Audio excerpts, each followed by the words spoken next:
Okay, let's just dive right into it. We all love our cats, right? We think we know them. But what if I told you that the very ways we show them love are, well, getting totally lost in translation? In this explainer, we're going to decode that secret language of feline trust. The goal? So you can finally, truly understand what your cat has been trying to tell you this whole time. So let me just ask you this straight up. Are you misreading your cat? It's a question that might sting a little bit because, honestly, most of us are. We see our cats through this human filter, but they're operating on a completely different, ancient code. So, are you misreading the signals? Let's find out. And this, right here, is the absolute heart of the problem. That quote just gets right to it, doesn't it? The things we think are super affectionate, a big hug, a surprise cuddle, can feel like a major threat to an animal that values control and personal space above pretty much anything else. So let's start with the absolute basics. The direct signals your cat is using with you every single day.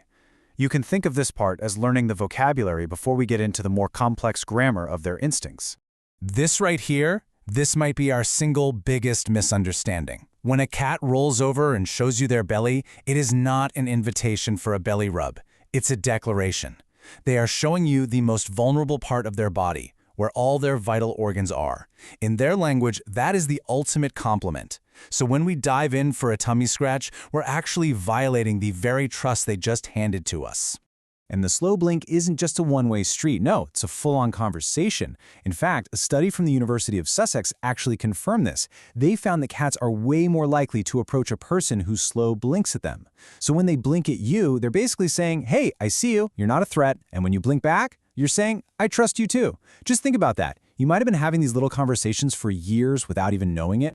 And that builds right on this idea of two-way communication. If you've ever been headbutted by your cat, and I mean that gentle press, you have received one of the highest honors they can possibly give. It's actually called bunting. You see, this gets down to their social structure. Cats have scent glands all over their faces, so when they press their head against you, they're depositing their unique pheromones, creating a shared colony scent. They're not just being sweet, they are chemically and very intentionally marking you as one of their own. You're not just their owner anymore, you are officially part of the family.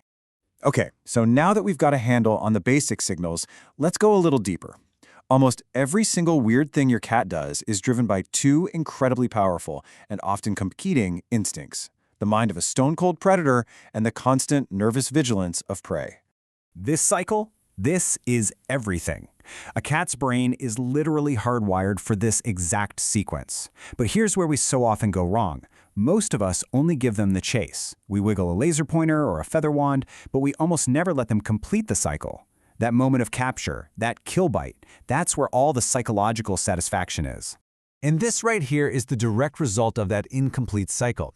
When that hunting sequence gets interrupted over and over again, it doesn't just lead to boredom. No, it builds up all this frustration and stress, which can come out as anxiety, over-grooming, even aggression. They're not being difficult, they're literally mentally starving. Now, let's look at the other side of their brain. As much as they are tiny hunters, cats know deep down that they can also be hunted. This is why height is absolutely non-negotiable for them. Imagine spending your life looking up at giants. It feels incredibly vulnerable. An elevated space, like a cat tree or even just a clear shelf, isn't a luxury item. It's a psychological necessity that gives them a sense of control and allows them to finally, truly relax. And that brings us to their environment. I mean, your home is your cat's entire world. So the question is, have you built it to feel like a safe haven? Or have you, maybe accidentally, filled it with invisible threats? 200 million. That is roughly how many scent receptors are packed into your cat's nose. Now, to put that into perspective, we humans have about 5 million. Their entire world is experienced through scent in a way we can barely even imagine. So, that relaxing lavender candle you love? To your cat, it's like being trapped in a tiny room with 100 open perfume bottles. And even worse, some essential oils, like eucalyptus and peppermint, are actually toxic to them. See, cats lack a specific liver enzyme to break them down properly, so even just diffusing them in the air can lead to some really serious health problems. This is a question every single cat owner really needs to sit with for a moment. When a cat uses the litter box, they are in one of their most vulnerable positions. Every prey instinct in their little body is just screaming at them to be on high alert. So, sticking the box in a tight, dark closet with only one way in and out, That's basically asking them to ignore every survival instinct they have. And studies show that a bad litter box location is one of the top reasons for elimination problems. You've also got to follow the N+1 rule. That's one box for every cat you have, plus one extra, to prevent any territorial drama. They aren't being bad when they have an accident. A lot of the time, they're just being scared. Okay, so when you get the language right, and you respect their instincts, and you fix the environment, something really incredible starts to happen. That bond deepens, and you begin to see the ultimate signs of trust. Ever wonder why your cat immediately steals your seat the moment you stand up? Or why they love sleeping on your dirty laundry? It's not really about warmth or comfort, it's about your scent. There are studies that show an owner's scent can literally calm a cat's nervous system. This quote just puts it perfectly, doesn't it? It's not some weird power play or a quirky habit. It is a deliberate act of security.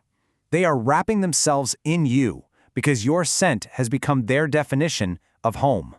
But all of this, all of it, leads to the single greatest, most profound sign of trust a cat can possibly give, and that's the decision to be completely and totally defenseless right in your presence. It's when they choose to sleep on you or right beside you. Just really think about that for a second. Every instinct they have is screaming at them to find a hidden, secure, safe place to sleep, and instead, they choose to lie down next to a creature that's 15 times their size.